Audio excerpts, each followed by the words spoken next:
Kabbalistic tradition that says that the celebration of the Malava Malka, the little meal with which we accompany the Sabbath Queen as she departs on her way to returning next week, the Malava Malka has the unique capacity to nourish a tiny little bone which is somewhere in the spine, which is called the luz. And the luz, according to Kabbalistic tradition, is the bone which always remains, and from which Techias HaMesim will be accomplished, will be generated. And they say that the only nourishment, the only way to nourish your luz is by eating something after the departure of the Shabbos, by celebrating the Suda of Malava Malka. So even my luz is going to need to be on Weight Watchers after this delicious. This is the only meal where the losers are winners. I'll hear about that later.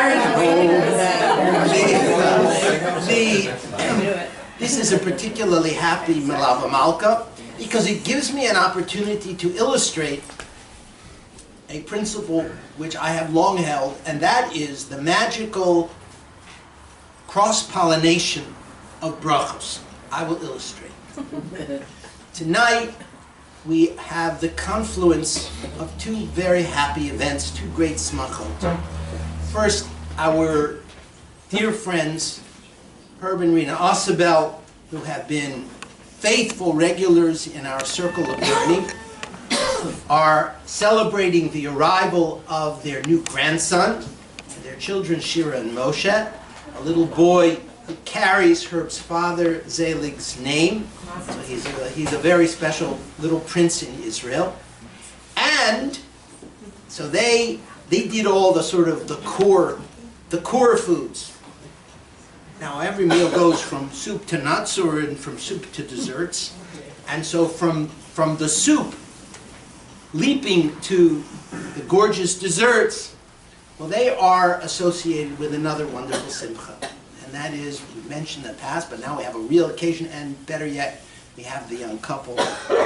Our dear Rebecca, the daughter of this house, has become a kala, as she has found the chosen one of her heart, Mark Grundman, who comes with his own pedigree, that his parents are old friends, known Rodney and Carol, going back, way back, in my wife's case, to some good Boston roots.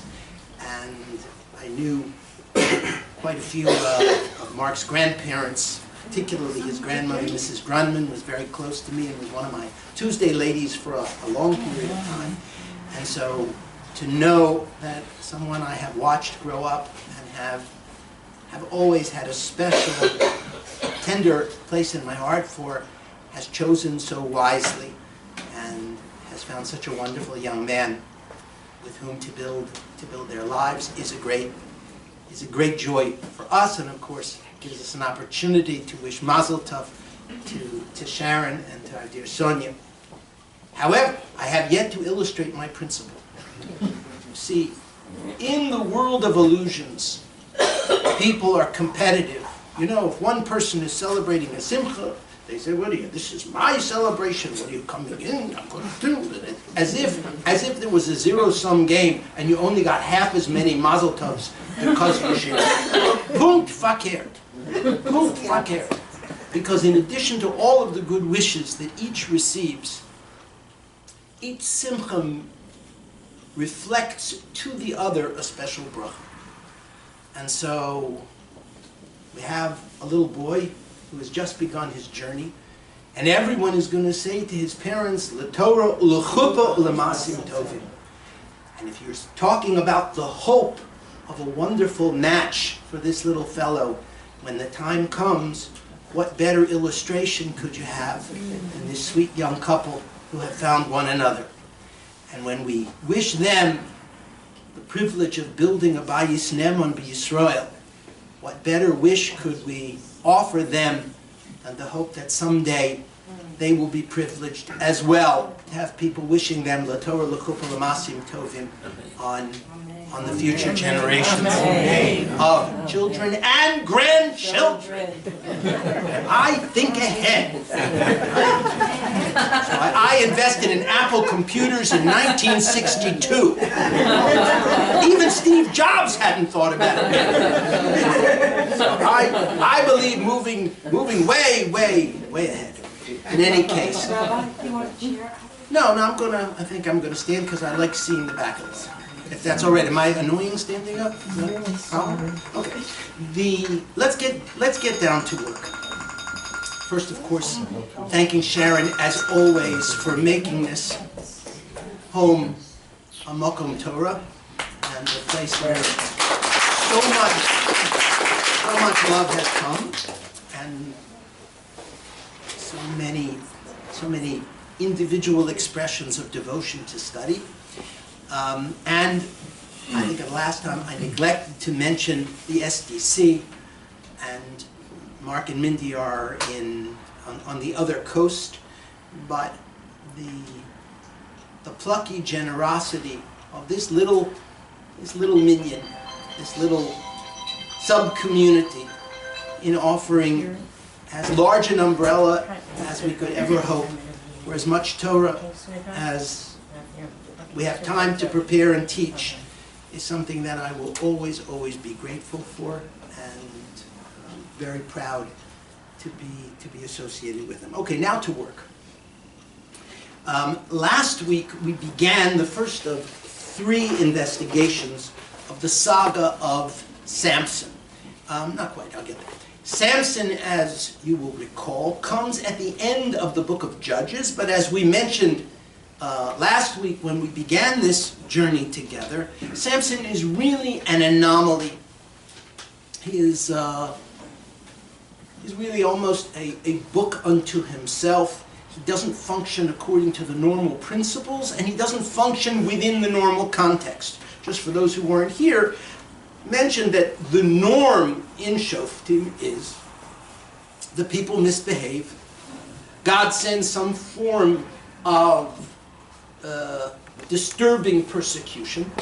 The people take this as their wake-up call and change their behavior.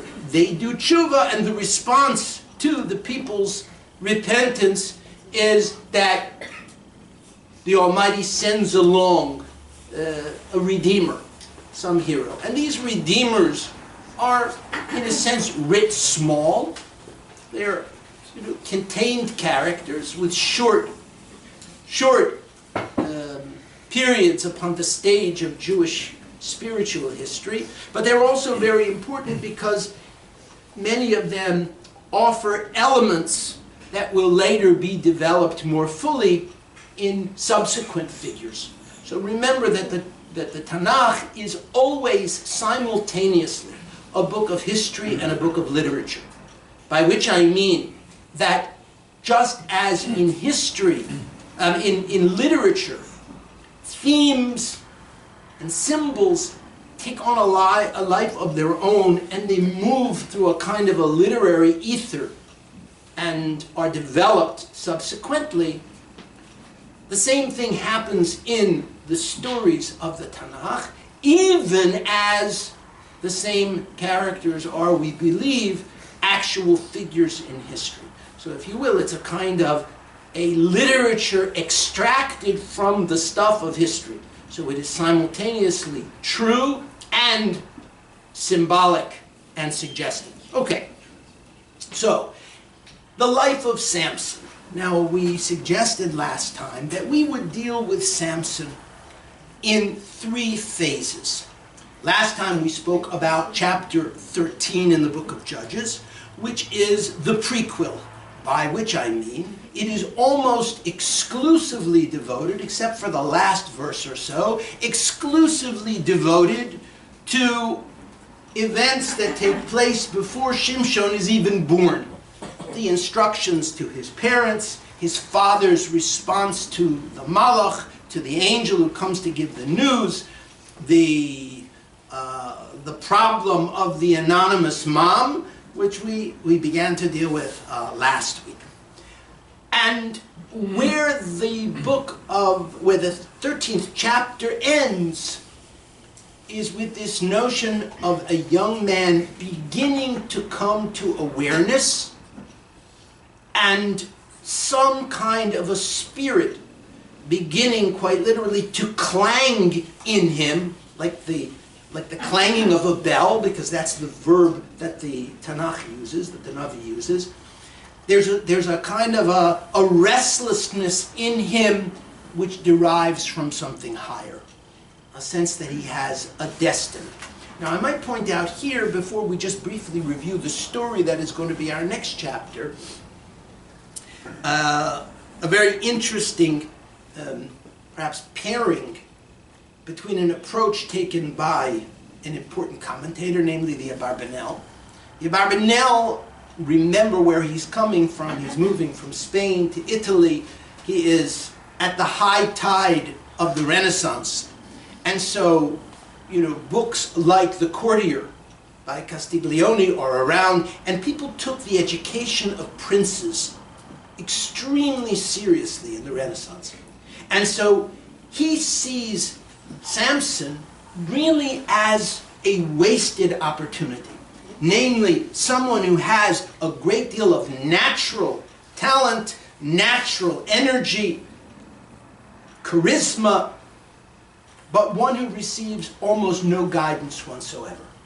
He is a creature of nature and intuition, but almost no input in terms of what we might call nurture or guidance. So that's how the Abarbanel sees him. A very dear friend of ours, Professor Marion Bodian, is a great expert on Jews in Spain in the period following the expulsion, the Jews who went underground. And she has a very interesting book, and it describes what it was like for a young person to awaken to the reality of their Judaism, but without the context of a community and without an educational framework. And what she describes in this book, based on some important manuscripts, what she describes in this book are people who they make it up. They're these wild, we would, in modern times, we might call them Balei Teshuvah, but they're not Balei Teshuvah in the classic sense of returning to a normative pattern of observance. They sort of go back to the Hebrew Bible and give it their own reading. And so what you end up with is a person who lives a life defined by opposition. In other words, they know they are no longer part of the Christian culture around them. They feel very much different, and yet they're not able quite to translate this into feeling at home in any actual Jewish community. In other words, their Jewish identity is something which is totally individual and really solitary. I believe that with that kind of figure in mind, you can understand Shimshon. And one of the things that I will ask you just to look at tonight, which I think is sort of, it's the forest which the trees compose. Everything that goes on in the two prakim tonight and the one parak which we'll be doing next time, all of them exist within a Philistine context. They all take place. They're Philistine ceremonies, Philistine settings. Shimshon, with the exception of his parents, which is a very distant kind of a relationship, the only place where we have Shimshon exchanging any words whatsoever with other Hebrews is going to be the few psukim in tonight's reading where he negotiates with the forces of the tribe of Judah under what circumstances they will turn him over to the Philistines. That is the sum total of his Jewish conversation. Everything else that goes on is with Philistines. And so it is reasonable to me to imagine that Shimshon is the kind of person that Professor Bodian is describing. That he is moved by a great emotional spirit, one which, as we'll see tonight, becomes completely intertwined with his own physical and emotional nature, such that he can't really distinguish. All he knows, by the way, and Barbanel says, and I'll try to show you if I remember in the verses, he only knows the restrictions that his mother was told at his birth. You know, imagine that. His mother is confronted by an angel, as all of you who were with us last time know. The angel gives a few instructions: no haircuts, no wine, no intoxicating drink. No dead bodies. He doesn't say no dead bodies. That's important, because dead bodies are okay for a Nazir Shimshon. A regular Nazir can't be. She says no unclean food while she's pregnant. And did not say not to, while she's pregnant. While she's pregnant. But then he couldn't touch a dead... No, but he was allowed to, the Rambam says he was allowed to touch a dead body because he's a special kind of Nazir. That's why he's able to do all his tricks with the Philistines, which we'll come to tonight. The program will get a little more violent So it was tonight. okay to touch the dead lion, the carcass of the dead lion? Lion is not, I don't want to have to give a whole thing, you gotta let me off on this one. I would give you a whole shear in Tumantara. But dead lions are not sherets. Okay. You know, now if Samson had encountered a giant lizard, that would have been a different story. Then we'd have to worry about whether it was tameh or not. But imagine, so these laws which he was given, this was clearly on the presumption that he would be a regular Jewish person and that he would keep these in addition. But there is good reason to believe that these extra instructions constituted his entire Shulchan Aruch. He didn't know about the other stuff that regular Jews were keeping, and assumed that he had latitude in areas that no normative Jewish person would ever have given themselves latitude, which explains why it is we spend three whole chapters talking about his relationships with Philistine women. Because he will say, yes, but I didn't get a haircut. You married a non-Jewish person. Yes, she wanted me to get a haircut for the wedding. I said, I'll wear the tuxedo, but no haircut. So it's all right. Okay, so let's first get the storyline down, and then I would like to return to it with a few conceptual points. So we're going to be talking about 14 and 15. And this basically subsumes what I would call the period of Samson's adolescence and young adulthood, right? Because clearly what happens at the beginning of the 14th chapter, the first issue that is raised is the issue of a relationship with the opposite sex. So clearly there is running through these narratives a person who is suddenly, like between 13 and 14, dealing with the reality of sexuality. Right? That is the big new story in his life, if you will. So let's just go through a few of the points. Maybe we'll pass the sheets now, so that if you'd like to read along, you're welcome. I'm not going to read, because if I read, I will interpret. And then the clock will take me away, and I won't have a chance. But I'm going to summarize, and then we'll go back to some of the psukim more specifically, because they hold special interest. Once again, thank you so much to Rena, who under conditions of Rena Banyuk Rena Banyuk this time, under conditions of combat. My entire life seems to be, tonight we are benefits of Rinayim. One providing the food, the other the intellectual nourishment. Okay. Tell us about Bodian. About Bodian, who's the Marion, I will get you the name. I think it's like the law of Moses in Israel, but I'll get you. I have a copy of the book. I can even lend it to you. Okay. So the chapters that we're looking at tonight, 14 and 15, are going to be dealing with this middle period in Samson's life. And they're a very logical place to work because at the end it will say, and then he judged Israel for 20 years. So this sort of takes us to the cusp of his settled, mature life. So first he goes down to Timnah and begins his pursuit of the first woman. Now Fanny will be happy to know that she doesn't have a name. Correct. Actually, she doesn't have a name, And the successor does not have a name either. The advent of the first named woman in the life of Samson, you have to come back for the next year to find out, oh, is he a devil? He's so tricky. Okay.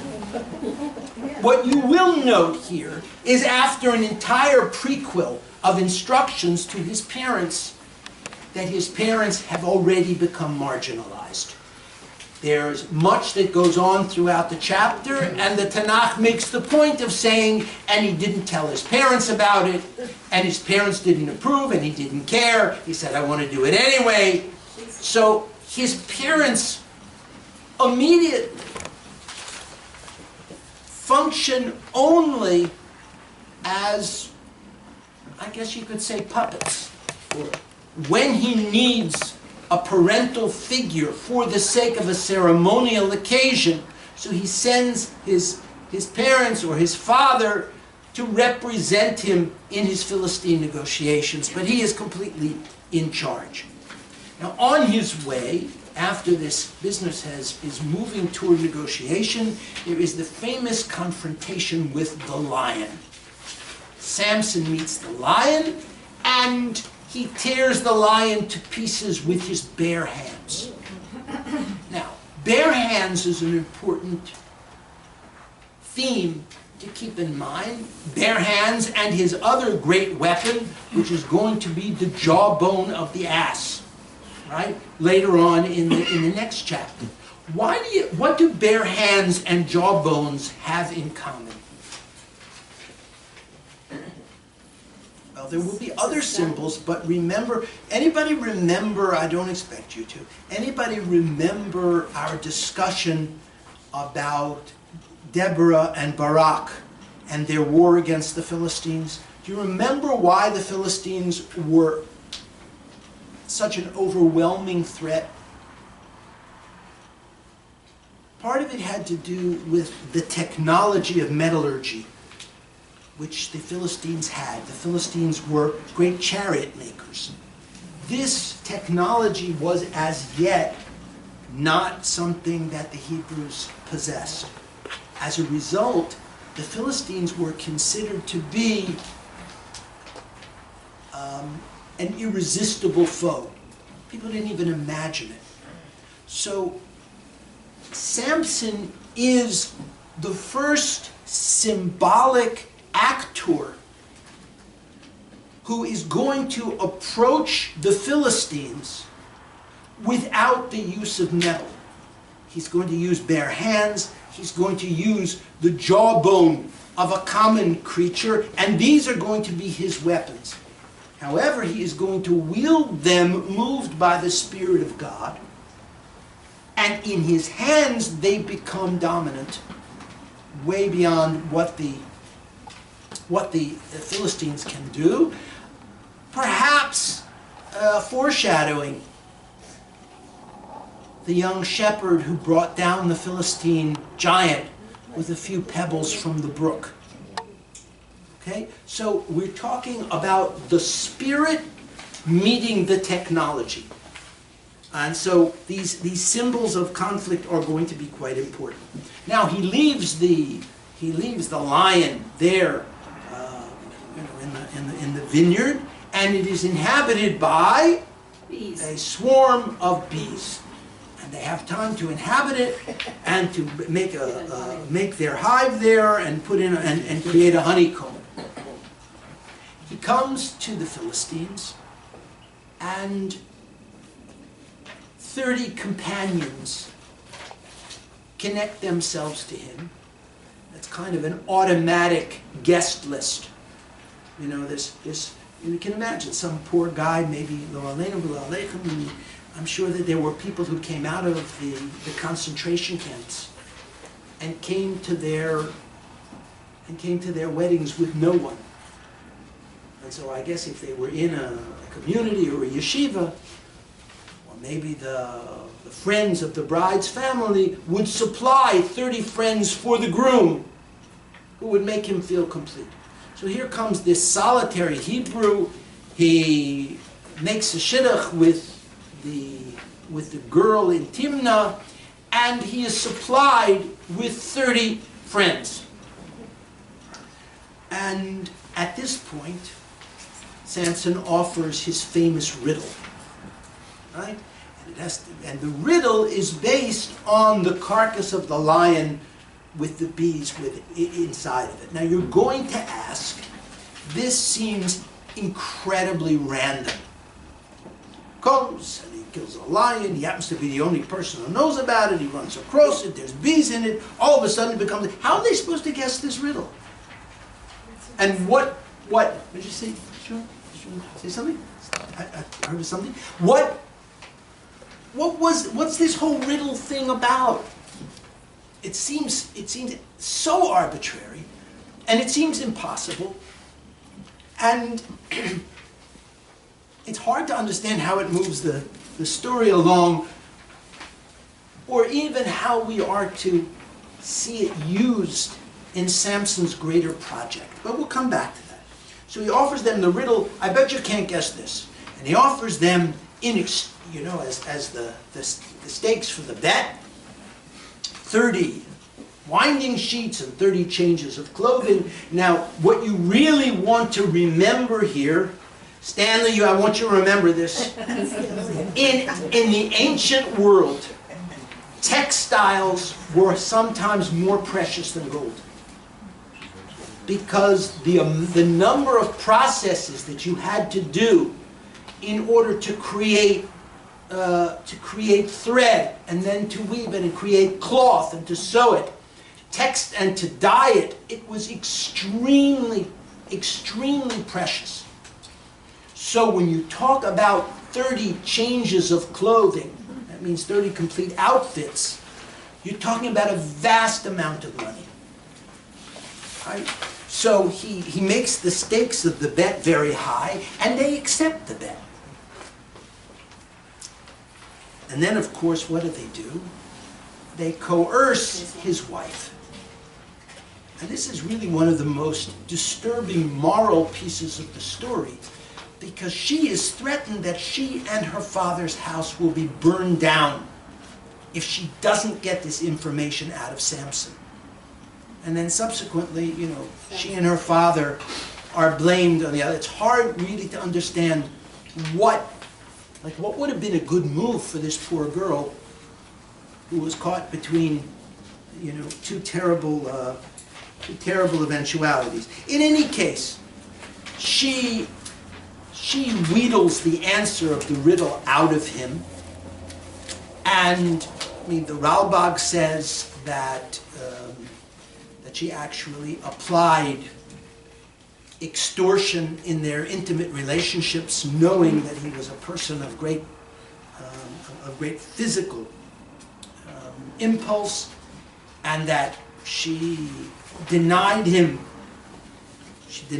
conjugal privileges in order to force him to offer her the answer of the riddle. Well, she offers the answer of the riddle, and she turns right around and tells it to the Philistines, which of course for those of us who may have read this story a time or two, like we're thinking, this guy is an idiot. Yeah, absolutely. How many times are you going to fall for the same thing? He tries again and again, and it's like a broken record already.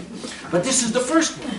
So he tells her, and she turns around, ba-dum-bum, and so he immediately, now at this point, Samson seems to be in some control, because the Tanakh says that he is searching for an excuse to start up with the Philistines.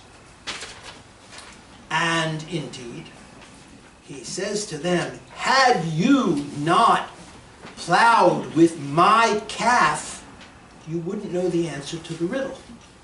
Now this notion of plowing with my calf, some interpret it as a kind of a sexual innuendo, but others say more simply that they got between him and his wife, and that his wife, that when in ancient times when one had a young calf and was raising it tenderly and avoiding working with it, right? That's why, for example, when we have the notion of egla arufa, when we have the calf whose neck is broken for the unsolved murder, it has to be one that never bore a yoke, right?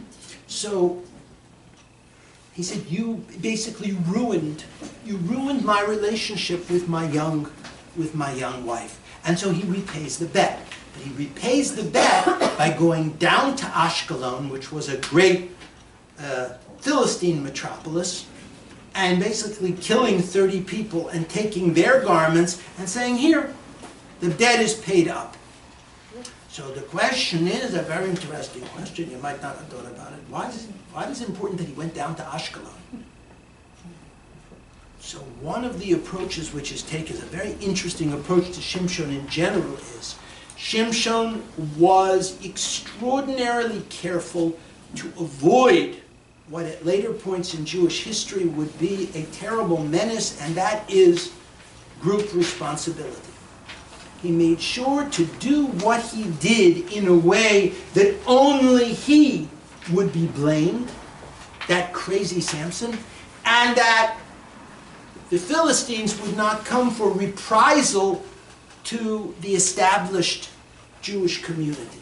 So Ashkelon was removed, and so there he felt he would function more as a lone wolf. This might be a factor in the isolation that we began with, that we talked about, the fact that he really has almost no connection with other Jews in the story, because that's not how he functions. The interesting thing is that with the exception of when they pursue him into Judea, there is no moment in this entire narrative, not till the very end, there's not one moment where the Philistines interpret Samson as someone who has done an act of war against the Philistine people. Is Ashkelon a Philistine or a Jewish city? Ashkelon is Philistine. Ashkelon is very much Philistine. Okay. With the, sorry? You said not anymore. Not anymore. Okay. No, now the great Philistine city of Israel is Tel Aviv. Just kidding, even Tel Aviv is getting from it. Okay, so the last sentence in that 14th chapter is that he goes off in temper. So he goes back home, leaving his wife with the Philistines. But one of his buddies, remember the group of 30 friends? One of the buddies steals his wife. He's like the best man running off with the bride. Right? This was, now, it seems later that Samson almost welcomes this. You know why he welcomes this? Because this is something so gross that even a Philistine understands that this man has been injured, that he has been gravely insulted. So this, in other words, Samson is in a certain way a character who courts victimhood. He gets himself into situations where he is the recipient of some great outrageous insult, and that gives him permission to go, because there's one thing the Philistines understood, and that was revenge. Right? That probably has a great deal to do with what we just mentioned, that there's never such a thing as a reprisal against the Hebrews, because Samson is not seen as a combatant. He is rather seen as a social respondent to various outrages that he orchestrates and stages. But to me, Samson seems like a very impulsive man. He follows his impulses, and whatever he does out of vengeance. Okay. That's the way I see it. We will return to this theme in just a minute. Can I have a copy? Do you have any copies left? Yes. See, because I did some color coding, because I just love playing with the color code. I'll come back to that in a minute. I'm just trying to get through the story one time, and I want to go back to some themes if I could. Thanks a million. Okay, so I'm going to speed up now. So he comes back, and he is really upset that they've given away his wife. And so what does he do as his first gesture of vengeance? You have that marvelous story, usually translated, in your English here it'll be about foxes. So the Bible critics who say this cannot possibly be so because foxes are solitary creatures and no one could gather 300 foxes. The problem is that the word shu'al is not exclusively used about foxes. As Rabbi Slifkin points out, it is also used about jackals. And jackals are pack animals, and they come in groups. And so to capture a troop of jackals is not entirely crazy. So he does this odd stunt. One of my favorite, I'm trying to figure out exactly what it looked like. But he takes two jackals, and believe me, convincing them to stand still while you do this is not. And he ties their tails, and between them they have a burning torch. And so somehow he releases them in the Philistine fields, and this is maybe the most ingenious gesture in the history of arson. The old jackal trick. And because I don't know whether they were trying to get together, get away from each other, but every time these two jackals tried to get together to untie themselves, they would get to the fire. And they obviously tried to then they went in the other direction. So whatever it was, you had a lot of jackals moving in very strange directions, very strange ways, extraordinarily confused. You know, the Muslims have their Bible written from a different point of view, right?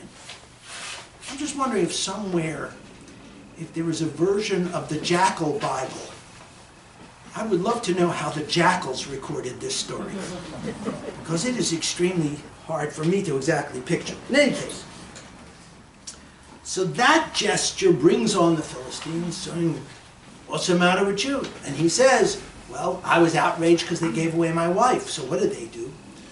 So they go and burn down the house of, they burn the wife and her father, obviously in an effort to contain the blame, as if these people were the worst people in the world, even though at the end of the previous chapter, in Pasuk Chav, if you read carefully, it says, "Vatihi eshes Shimshon l'mereihu asher reolo." It doesn't say the father gave her away. These people sound like they were dupes. And she was. It sounds like this so-called chum came and just took her. So they would like the blame sequestered. And they burn this poor girl and her father.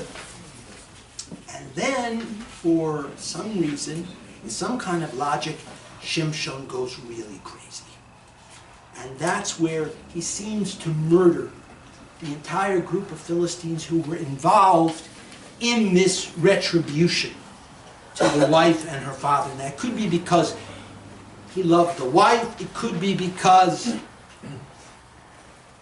by doing so they were implying that he couldn't take his own revenge, and it was some kind of an insult. I have to say parenthetically that one of the elements that we are missing that would be a tremendous help in the study of these parshios, we don't know enough about the customs of the Philistines.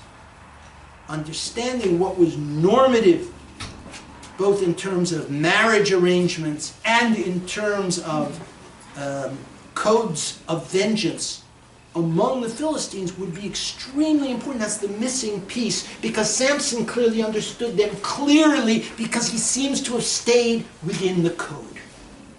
Okay. Then we move on through the story. He punishes the punishers, and he runs away to Judea. And here's one of the saddest parts, and one which will prefigure much of what happens in Jewish history. And that is, Jews have an unfortunate tendency to turn on one another in the hope of currying the favor of their persecutors. So the Philistines come to Judea, and the Judeans immediately launch a force to capture Shimshon. Now, Shimshon's powers against the Philistines certainly made him more than capable of resisting capture by the Judeans. But he doesn't resist them at all. And this, I think, quietly is Shimshon's finest hour. Because Shimshon will not lift up his hand against a fellow Jew. Even when they're about to turn, even when they're betraying him, they're about to turn him over, he will not allow this to become a civil war. And he, with docility, he allows himself to be turned over to the Philistines. But it's not enough that they tie him up. They tie him up with 2 sets of new ropes. In other words, super securely. And of course, as soon as he is taken into custody by the Philistines, the image that the Tanakh gives, as if the bonds had been, like flax being burned in a flame. They just melted off of him, and that is when he goes after the Philistines with the jawbone, the fresh jawbone of a dead donkey. And with that, he slays 1,000 Philistines. He then issues what is his famous poem, the little poem about how I have slain 1,000 Philistines with the little old, that's what, there's a diminutive in there, the little old jawbone of a donkey. Strangely absent in that is what, Fanny? No credit to God. No. He doesn't say, because we know it's the Spirit of God moving in him, no credit to God. Just, I did it, only what? Then he turns around and he is smitten with thirst. And then he prays to God. But didn't the tribe of Yehuda come to him and say to him, if you don't help us out, they're going to burn our houses down? Well, I'm sure that was the appeal. But they didn't offer to defend him. They didn't offer to hide him. They just turned him right over. So he performs this feat, and in the final real act of this passage, the jawbone becomes a spring and becomes a source of sweet water.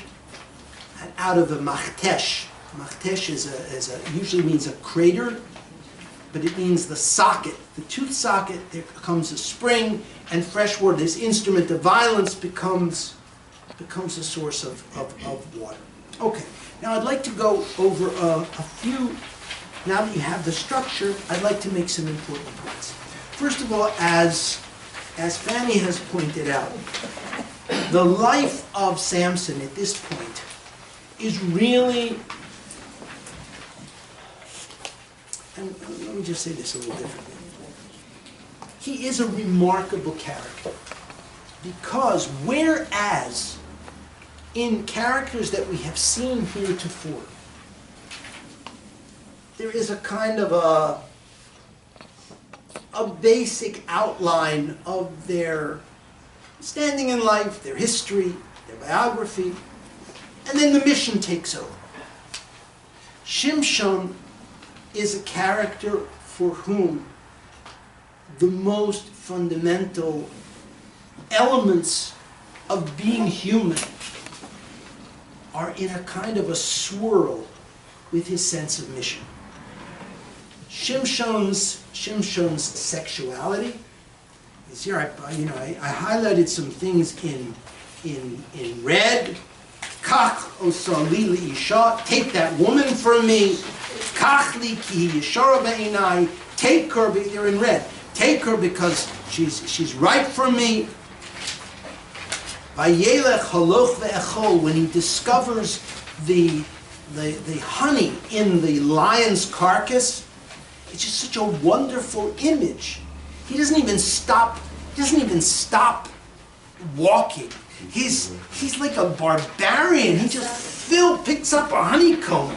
Just imagine a guy who has just found the world's largest chocolate bar, and he's shoving it into his mouth as he walks. He doesn't even pause.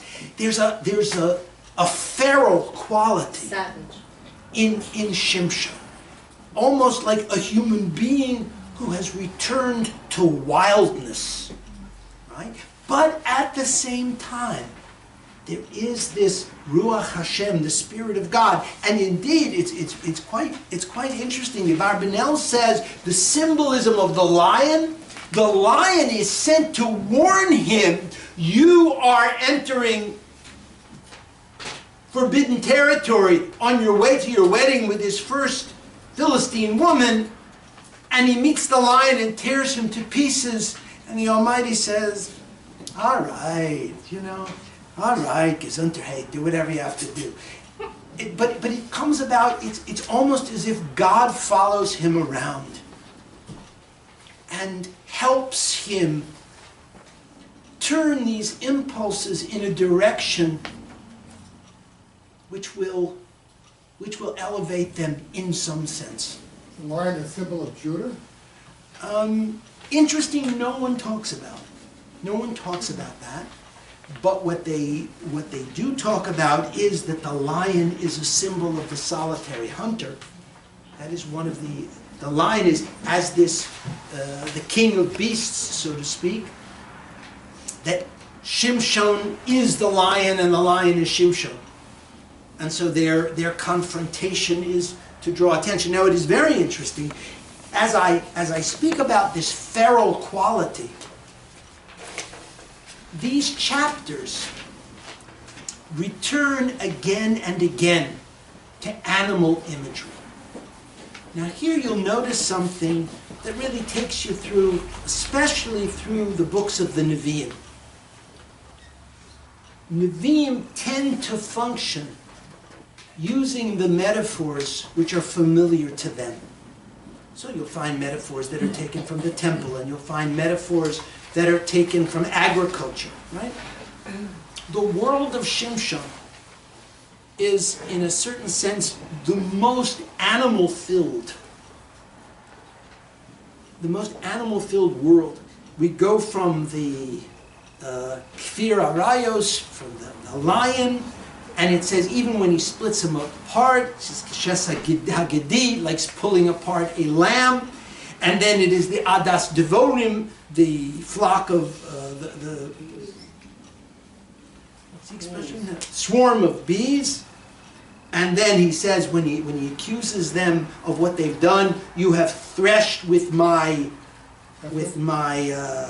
heifer, and then of course the famous foxes or jackals, and then finally the jawbone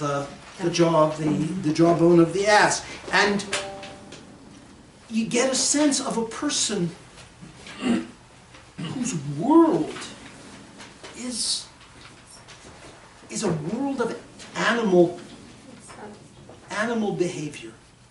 I go back to that concept of the feral, and yet again and again lifted up and redeemed. Now, Chazal, as we approach this question of what's with the foxes and the shualim, Chazal impose something on the story of Samson, which can only be imposed if you extract the piece of information that we shared last week. And that is that there really was no people called the Philistines.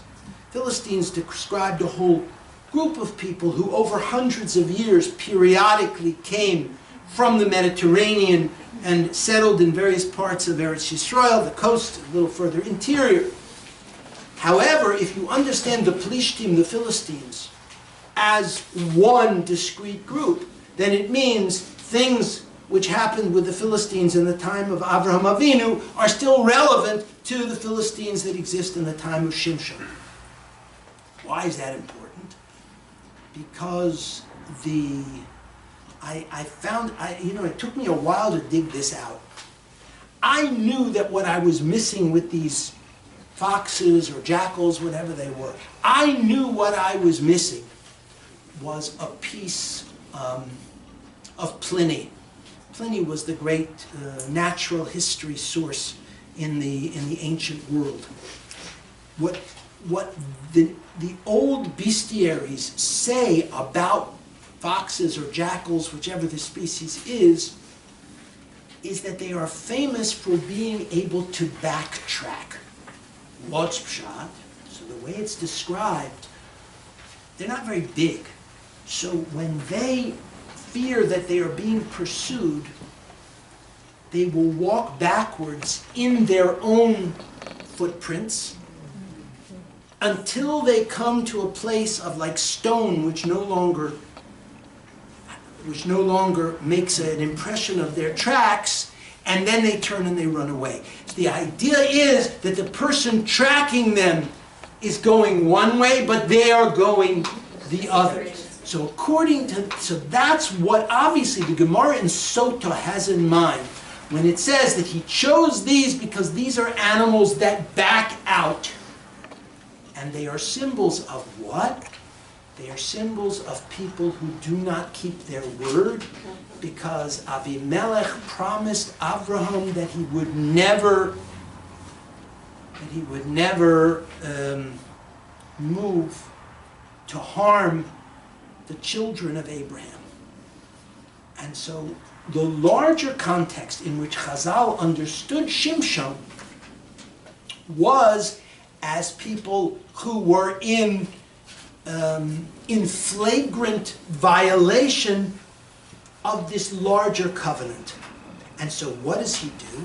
And that explains the kind of pattern that runs through these stories. He's constantly engaging them in smaller agreements, in things which clearly in the case of the marriage we understand it, a covenanted relationship, which they then back out of and violate. But it's clear that also that if we really understood Philistine culture, we would find within this story woven throughout their violations of their own codes of behavior. And so the whole story of Shimshon is to begin the redemption. The beginning of the redemption is by establishing that a Jew, a Hebrew, could respond to outrages of the Philistines, could respond to a fundamental betrayal of an ancient covenant, an ancient agreement. Even if that response was only as an individual, but that these people who seem to be so so omnipotent that they could be injured. They could be taken along. They could be taken on. And so this Shimshon, who is, I don't believe it's fair to call him a flawed character, because to me that misses the exceptional fascination of his story, the story of a person who has no access to Jewish culture and yet has a burning passion about Jewish destiny. It's an extraordinary story. And in many ways, the footsteps of Shimshon, eventually the redemption from the Philistines is going to be completed by David HaMelech. And when you think about David HaMelech follows the same pattern. He is the most humanly alive character in the entire Bible. We know so much about the phases of his humanity. We know about his passion. We know about his grief. We know about his love. We know about his patriotism. We know about his leadership. We know about him as a successful father and as an unsuccessful father. He is absolutely multifaceted. The difference between David and Shimshon is by the time we get to David, the Almighty is not some inchoate energy chiming within him.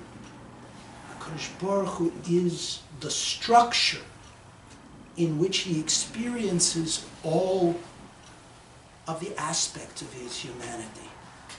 David HaMelech, Sefer Tehillim, the Sefer Tehillim is in essence the story of Shimshon with the two elements reversed and put in proper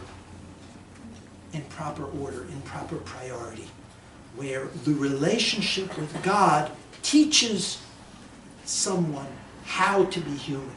Shimshon first expresses all of his human impulses and then tries to find a way to somehow dedicate them to God after the fact. What we will return to next time, which I believe is really Shimshon's most fascinating chapter, is Shimshon in old age.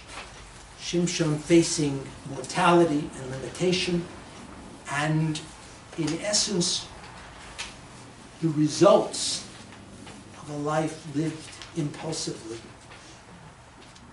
How does one get old in that kind of life?